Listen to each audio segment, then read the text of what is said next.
never really found age to restrict us as much as maybe gender.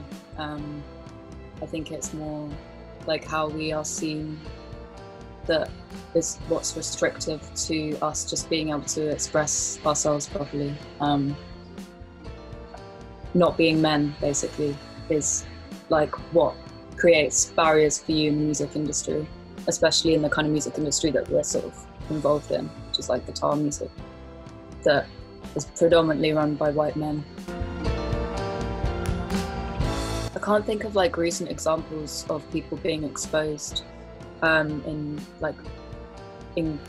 English music, but I think there was like this big scandal that came out with this American label that a lot of like British bands are signed to, called Burger Records, where there was like a lot of shady stuff going on with the people that ran it, and also like quite a lot of bands that involved, like Growlers and a few others. And yeah, just interesting seeing men being called out for their behaviours and them not acting on that and instead denying everything. Maybe just because it's sort of like of the moment in France, like I kind of hope there will be a moment. Maybe, I don't know, maybe it's not at the forefront now because I guess people have been at home and the pandemic and everything else has been going on, but there definitely is that problem. Yeah, there have been numerous occasions where people haven't taken us seriously when we've like turned up to sound checks, and people at venues haven't, you know, like given us the respect that they would their male peers.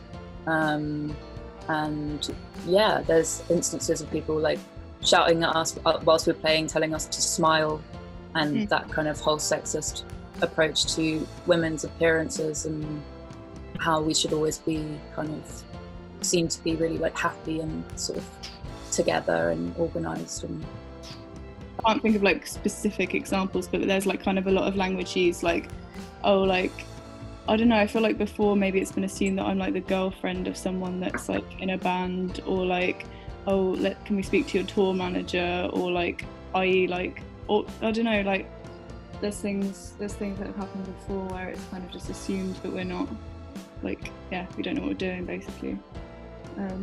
And that's even come down to like not even just gigs. Like I remember like even in an interview someone was like, oh, you know, hats off to the guy that wrote your press release or whatever, and I was like, yeah, that was me, I wrote it. Like just assuming that if something's good that a man's done it, and that's just not the case with us. So just go for it. If that's what you want to do, if you want to play, then you should express yourself and not be afraid to like also like play instruments that people, I don't know, maybe consider more masculine. Like if you want to play drums, play drums. I was afraid to like look into like the production side of things, or like how to make demos, because I was intimidated. I was like, oh, that's like nerdy, I don't know how to do it. But like, you know, obviously women can do it, like anyone, well, not just women, just anyone can do it. But I think, I don't know, I was definitely put off when I was younger by thinking like it was too hard for me, or I didn't know how to do it. And I still don't really, but it's just like anyone can learn it and have a go. And I would just encourage more young women to get into like sound, and because we need more, you know, we need more female sound engineers, we need more female tour managers, you know, all across that kind of world, to make it more inclusive for everyone. I think just like living in the times that we're living in now, it's quite unavoidable to not sort of like come into contact with everything that's happening, because it's like physically happening to every single human being on the planet. More so to people in the global south than anything else. And I think especially with like the whole migrant crisis and people having to like flee their homes because of like the places they live in not being safe anymore, whether that be due to war or environmental catastrophe. It's displaced so many people, and I think just becoming more aware of the effects it has on everyone's lives. Yeah, it's just really important to us. Yeah, I mean, it's different from our parents' generation in the sense that inflation and everything has just made things so much more unaffordable than what things were. And you know, 10 years like in this country, 10 years of sort of like having Tories in power. They haven't made they haven't made very nice decisions for young people. Tuition fees are just like an example of that, like setting people up to basically like decide between getting in debt or, you know, whether they, you know, when their generation was basically had free education and things like that. So there's lots of kind of obvious disadvantages.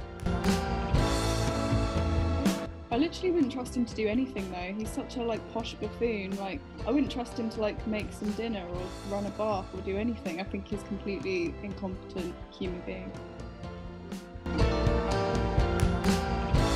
I quite like there's quite a lot of like French psychedelic music, isn't there? Like I like a band called Moodoid who are quite good, and they're sort of in with that like Melody's Echo Chamber.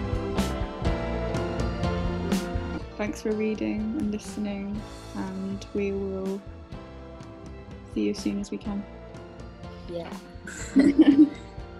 Can't wait to play in Paris. I